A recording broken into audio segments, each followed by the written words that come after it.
Barrister Parvateesam మొదటి భాగం. రచన కీర్తిశేషులు మొక్కపాటి నరసింహశాస్త్రి. గాత్రధారణ మిమిక్రీ జనార్దన్.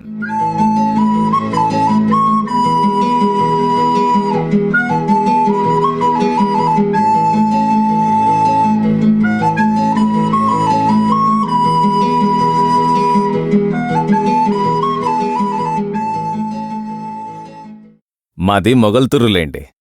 మొగల్తూరంటే ఏమనుకుంటున్నారో, చరిత్రలో చాలా ప్రసిద్ధికెక్కిన మహానగరం.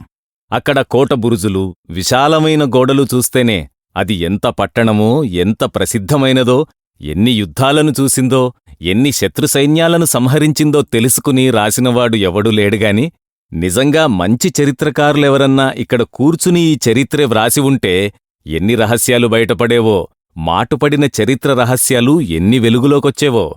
ఇవన్నీ సరిగ్గా అవగాహన చేసుకుని వ్రాసి ఉంటే మన ఆంధ్రుల చరిత్ర, మొగల్తుర్రు రాజుల పరాక్రమం, వారి రాజ్యాంగ పద్ధతులు, వారు చేసిన దానధర్మములు ఎన్నెన్ని బయటపడేవో.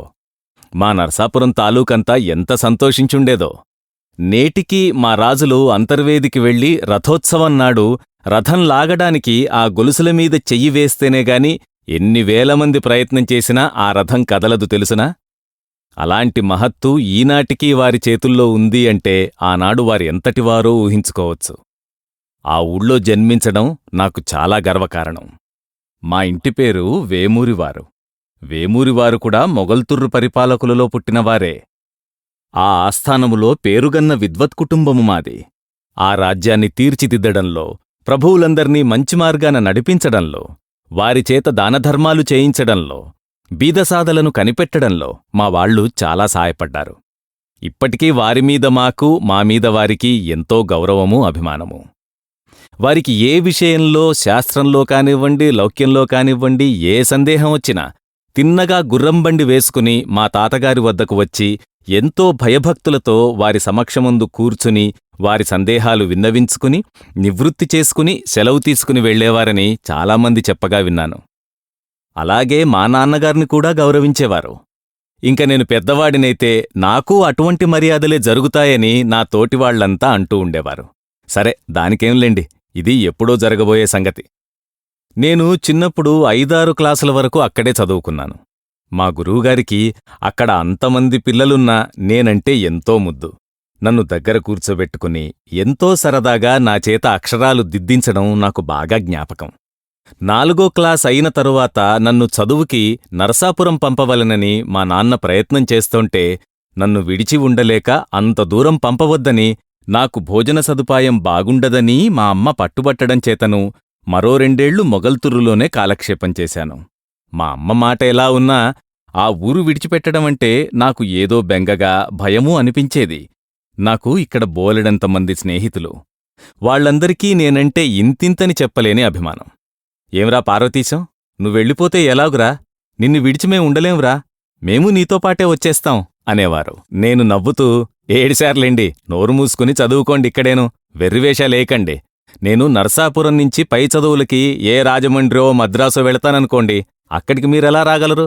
ఎవరుండే చోటు వాళ్ళుండాలిగాని అందరూ అన్ని చోట్లకి వెళ్ళగలరేమిటి అంటే, ఎందుకు రాలేవేమిటి అని ఒక మిత్రుడు ప్రశ్నించాడు. నీ మొహం, ఏమాత్రం వస్తావో చూస్తాను. నేనమాంతం ఈ కాలువలో దూకి ఈ పక్క నుంచి ఆ పక్కకి ఈదుకెడతాను, చేతనైతే నన్ను పట్టుకో చూద్దాం అంటూ కాలవ వైపు పరిగెత్తాను. వద్దురా బాబూ, వెళ్ళకరా, వాడు ఊరికినే అన్నాడుగాని నీతోటి పందెం వేసి ఎవరు గెలవగలర్రా అన్నా వినిపించుకోకుండా నేను కాలవ దగ్గరికి పరిగెత్తాను. వాళ్లందరూ నా వెనకాలే పరిగెత్తుకొచ్చి నేను నీళ్లలో దిగబోతుంటే నన్ను గట్టిగా పట్టుకొని, వద్దురా బాబూ, నీతో మాకు పందెమేమిటి, నీ సంగతి వేరు, నీ సందర్భమే వేరు. ఈ పందెం కోసం నువ్వు నీళ్లలో దిగితే మీ నాన్న మమ్మల్నందర్నీ చంపేస్తాడు, ఇంక ఊళ్ళో బతకనివ్వడు, రా పోదాం ఇంటికని నన్నేదో గొప్పగా ఊరేగించి తీసుకెళ్లినట్టు నవ్వుతూ, కేరింతాలు కొడుతూ సరదాగా తీసుకెళ్లి మా ఇంటి దగ్గర దిగబెట్టారు. వాళ్లందరికీ నేనంటే అంత అభిమానం. వాళ్లకే కాదు, ఊళ్ళో అశేష జనానికి ఎందుకో నేనంటే ఎంతో అభిమానం. ఏ ఆటల్లోకెళ్లినా నేను గెలుస్తుండేవాణ్ణి. ఏ జామితోటల్లోకో, ఏ మామిడి తోటల్లోకో వెళ్ళినా అక్కడ యజమానులున్నా నౌకర్లున్నా నాకు బోలెడన్ని కాయలు కోసిచ్చేవారు. నా తోటి కుర్రవాళ్లెవరైనా పొరపాటున ఒక కాయ కోసుకోబోతే హడలుగొట్టి పంపేవారు. ఇలా మగాళ్లే కాదు, ఆడవాళ్లందరికీ కూడా నేనంటే ఎంత ముద్దో. ఇప్పటికీ తలుచుకుంటే ఎంతో సిగ్గుగా ఉంటుంది. నా పుట్టినరోజు వచ్చిందంటే చుట్టుపట్ల ఉన్న ఆడవాళ్లందరూ పేరంటానికి వచ్చి వెళ్లేటప్పుడు అందరూ నన్ను ముద్దెట్టుకుని మరీ వెళ్లేవారు. నాకెంతో అసహ్యంగానూ చిరాగ్గానూ ఉండేది. నేనొకసారి మా అమ్మతోటి గట్టిగా అన్నాను కూడాను.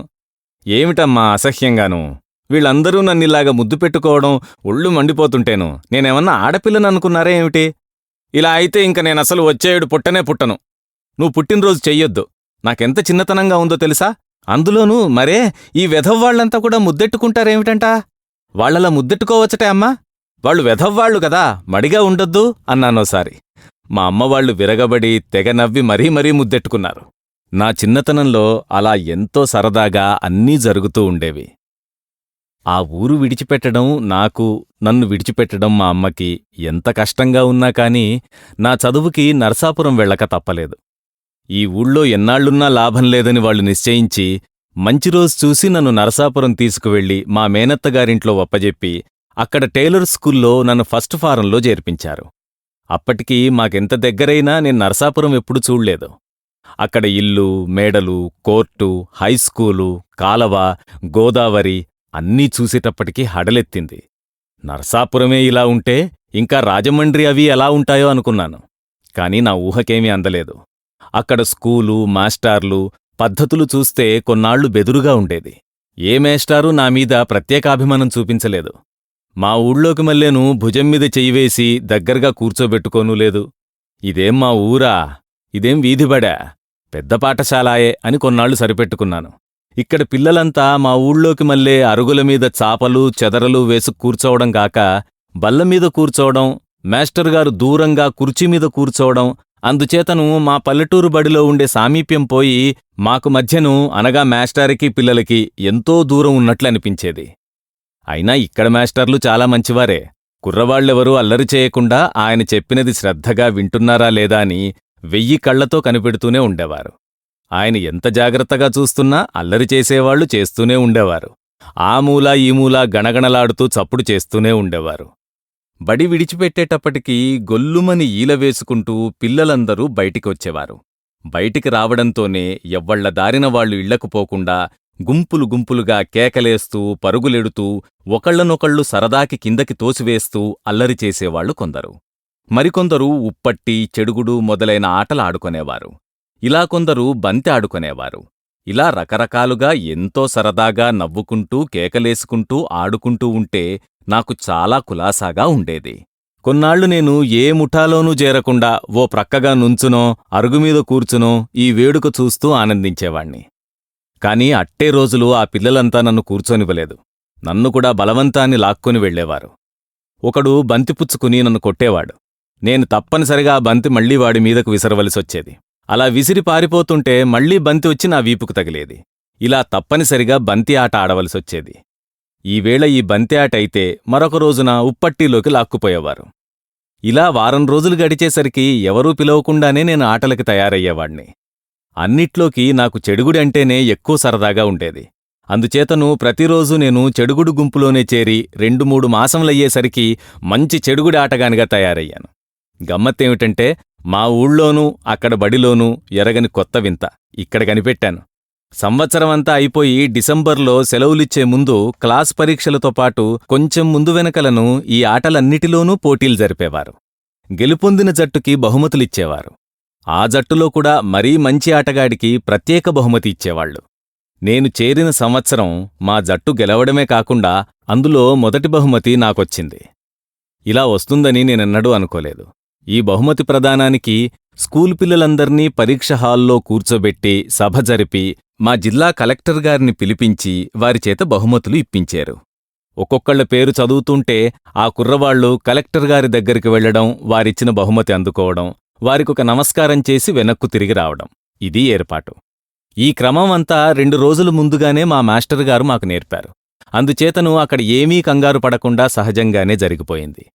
ఎటొచ్చి ఆ పిల్లవాళ్ల పేర్లు చదివినప్పుడు, వాడు బహుమతి అందుకొంటున్నప్పుడు హాలంతా దద్దరిల్లేటట్లు అక్కడ చేరిన విద్యార్థులంతా చప్పట్లు కొట్టేవారు. తక్కిన వాళ్లందరికీ ఎలా ఉండేదో కాని నా పేరు పిలవగానే నేను లేచి వెడుతుంటే ఆ చప్పట్ల ధ్వనికి నేను ఎంతో పొంగిపోయి గాలిలో తేలిపోతున్నట్లే కలెక్టర్ గారి దగ్గరికి వెళ్లాను. అక్కడా నేలమీద నడిచాననే నమ్మకం ఇప్పటికీ లేదు. ఆ పైన కలెక్టర్ గారు నా కేసు చూసి మందహాసం చేసి గుడ్ బాయ్ అని నా వీపు తట్టారు. దానితో సంతోషం పట్టలేక నేను పరవశుణ్ణై ఈ మాట మరీ గాల్లో తేలిపోతూ నేను కూర్చున్న చోటులో దభీమని చతికిలపడ్డాను. నా పక్కనున్న కుర్రవాళ్లంతా నన్నక్కడే కౌగిలించుకున్నారు. కొంచెం చెప్పడానికి సిగ్గువేస్తున్నది గాని అయినా చెప్పక తప్పదు. ఆ సంవత్సరం ఆటల్లోనే కాకుండా చదువులో కూడా నాకు మొదటి బహుమతి వచ్చినది. ఆ సంగతి నాకు అప్పటివరకు తెలియనే తెలియదు. ఇంకా ఆ రోజు నాకు మరీ ఆనందం కలిగించిన విషయం మరొకటి జరిగింది. ఆ సభలోకి మా ఊరినుంచి మా నాన్న, ఆ ఊరి మేస్టరుగారు ఎప్పుడొచ్చారో తెలియదుగాని సభ ముగిసి అందరూ లేవగానే మా నాన్న, మా ఊరి మేస్టరుగారు పక్కవాళ్లనందర్నీ తప్పించుకుని నా దగ్గరకొచ్చి నన్నెత్తుకుని ముద్దాడారు. దాంతో దగ్గరున్న పిల్లలంతా చప్పట్లు కొడుతూ నవ్వుతుంటే నాకెంతో సిగ్గొచ్చి ఆనందంతో కళ్ళనీళ్లు కూడా వచ్చినవి. ఇలా ఎంతో సంతోషంగా 2-3 సంవత్సరాలు గడిచిపోయినాయి. నేను 3వ ఫారంలో ఉండగా ఒక తమాషా జరిగింది. సంవత్సరం ఆఖరు కావస్తుండగానే స్కూళ్ల ఇన్స్పెక్టర్ గారు మా స్కూలు పరీక్ష చేయడానికి వచ్చారు. అంతకు ముందు రోజున మమ్మల్నందర్నీ మర్చిపోకుండా మంచి బట్టలు కట్టుకురమ్మన్నారు. స్కూలంతా ఎంతో నిశ్శబ్దంగా ఉంది. మాకు తుమ్మడానికి దగ్గడానికి కూడా భయంగా ఉంది. మా మాస్టర్గారు ఎంతో గంభీరంగా మా క్లాసులో అటూ ఇటూ తిరుగుతూ మమ్మల్ని జాగ్రత్తగా ఉండమని, అడిగిన ప్రశ్నకు భయపడకుండా సమాధానం చెప్పమని మమ్మల్ని పదే పదే హెచ్చరిస్తూ ఉండగా ఇన్స్పెక్టర్ గారు నెమ్మదిగా క్లాసులోకొచ్చారు. మా మేస్టర్గారు గబుక్కున వారి దగ్గరకు వెళ్లి నమస్కరించి నెమ్మదిగా కుర్చీ దగ్గరకు తీసుకొచ్చి దయచేయమన్నారు. ఇన్స్పెక్టర్ గారు రావడంతోనే మా మేస్టర్గారు చెప్పినట్లు క్లాసు పిల్లలందరం లేచి వారికి నమస్కారం చేస్తూ నిలబడ్డాం. ఇన్స్పెక్టర్ గారు వారి కుర్చీమీద కూర్చుని సిడౌన్ బాయ్స్ అని మమ్మల్ని ఆజ్ఞాపించారు. మేమందరం కూర్చున్నాం వారికేసి చూస్తూ. ఆయన బాగా పెద్దవారు, ముసలివారులా కూడా కనపడ్డారు. కుర్చీమీద బాసినపట్టా వేసుకుని కూర్చుని నెత్తిమీద తలగుడ్డ తీసి బల్లమీద పెట్టారు. పక్కనే భయపడుతూ నిలబడ్డ మా మాస్టారుతో ఏదో మాట్లాడుతూ 2 నిమిషాలైన తర్వాత పిల్లలను ప్రశ్నలు వేయడం మొదలుపెట్టారు. ఆయన బాగా నలుపు, కొంచెం లావు. ఆయన శరీరం నలుపుతో సంతోషపడక నల్లకోటు కూడా తొడుక్కొచ్చారు.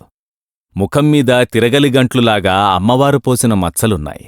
చాలనట్లు ఓ కన్ను బాగా మెల్ల. ఆయన క్లాస్కేస్ చూస్తుంటే ఎటువైపు చూస్తున్నది మాకర్థం కాలేదు. మాక్కొంచెం నవ్వొస్తున్నా బలవంతాన ఆపుకుని భయభక్తులతో కూర్చున్నాం. ఆయన ఒక కుర్రవాడి వైపు తిరిగి సైన్స్ పాఠంలో ఏదో ప్రశ్న వేశారు. ఆయన ఎవర్నడిగిందీ తెలియక పక్కనున్న కుర్రవాడు గబుక్కున లేచి నుంచుని సమాధానం చెప్పాడు. ఆయనకు విపరీతమైన కోపం వచ్చి అటు తిరిగి వెధవా, నిన్నెవరడిగారు అన్నారు. వాడు గజగజలాడుతూ చతికిల పడుతుండగా ఆ పక్కవాడు నిలబడి చేతులు కట్టుకుని వణికిపోతూ నేనస్సలు కిక్కురుమనలేదండి అన్నాడు. దాంతో క్లాసంతా విరగబడి నవ్వడం మొదలెట్టారు. మా మేస్టర్గారికి కోపమూ భయమూ ఎక్కువై బెత్తం పుచ్చుకుని నోరు ముయ్యండ్రా అని పళ్ళు కొరుకుతూ క్లాసు మధ్యకు వచ్చారు. ఇన్స్పెక్టర్ మండిపోతూ లేచి నుంచుని బల్లగుద్ది సైలెన్స్ అని ఉరిమేరు. ఆ ఉరుముకి మేమంతా హడలిపోయి మాట్లాడక కూర్చున్నాం. ఇన్స్పెక్టర్ గారు ఆ కోపంతోనే మరికొన్ని ప్రశ్నలు వేశారు. మళ్లీ కుర్రాళ్లు కంగారుపడకుండా వారు ప్రశ్నలు వేసిన కుర్రాడి పేరు మాస్టర్గారు పిలవడంతో పొరపాటు లేకుండా సరైనవాడే సరియైన సమాధానం చెబుతూ వచ్చాడు. దానితో వారు కొంచెం శాంతించి ప్రసన్నులై ఇంకా ఏదో ప్రశ్నలు వేస్తూ నాకేసి తిరిగి నన్నో ప్రశ్న అడిగారు. నేను కొంచెం పరాగ్గా చూస్తూ కూర్చున్నాను. ఇంతలో మాస్టర్గారు నా పరాకు చూసి ఏం పార్వతీశం, నిన్నే, వారేదో అడుగుతున్నారు చెప్పు అన్నారు. నేను గబుక్కున చేతులు కట్టుకొని లేచి నిలబడ్డాను. వారి ప్రశ్నను వినిపించుకోలేదు. ఇంతలో ఇన్స్పెక్టర్ గారు మందహాసం చేస్తూ చూడమ్మా అబ్బాయి, ఎటువంటి వస్తువు మీదనూ కాంతికిరణం పడితే పరావర్తనం చెందుతుంది అంటే అది వెనక్కి తిరుగుతుంది అన్నారు. నాకింకా పరధ్యానం పోలేదు. ఇందాక చెప్పడం మర్చిపోయాను. వారిది బట్టతల నున్నగా మెరిసిపోతోంది. ఆ క్షణంలో మా క్లాసు పాక కప్పులోంచి సూర్యకిరణం వారి నెత్తినపడి పరావర్తనమైంది కాబోలు. ఇన్స్పెక్టర్ గారు వారి ప్రశ్న మళ్లీ చెప్పగా నేనేం ఆలోచించకుండా బట్టతలండి అన్నాను. క్లాసులో గొల్లుమన్నారు. మా మాస్టర్గారు మొహం మొత్తుకున్నారు. ఇన్స్పెక్టర్ గారు ఒళ్ళుమండి తలగుడ్డ నెత్తిమీద పెట్టుకుని క్లాసులోంచి వెళ్ళిపోయారు. క్లాసంతా నిశ్శబ్దం. ఇన్స్పెక్టర్ ఖాళీ చేసిన కుర్చీలో మా మాస్టర్గారు చతికిలబడి ఎదురు బల్లమీద మోచేతులానించి 2 చేతులు నెత్తిన పెట్టుకుని పార్వతీశం, నా కొంప తీశావురా, నీకిలాంటి దుర్బుద్ధి పుట్టిందేమిరా ఈవేళ, నీవేదో తెలివైన వాడివని ఇన్నాళ్ళు మురిసిపోతుంటే ఇలా చెప్పాలని ఎలా తోచిందిరా నీకు? ఇంతకీ నా కర్మం గాలింది, నా రోజులు బాగాలేవు అని విచారిస్తుంటే మాకందరిక్కూడా ఏడుపొచ్చినంత పనైంది. ఇంతలో భోజన సమయం అయిందని గంట మ్రోగింది. మా మాస్టర్ గారు దిగాలుపడి అలాగే కూర్చున్నారు. మేమెంతో నిశ్శబ్దంగా బయటికి జారాం. ఇలా ఆటలు పాటలతోటి కాలక్షేపం చేసుకుంటూ 4th ఫారంలోకొచ్చాను. బారిస్టర్ పార్వతీశం. సమర్పణ ఎడవల్లి అసోసియేట్స్. నిర్వహణ Arila studios. Audio engineer Santosh Vadnala. Studio sound city Hyderabad.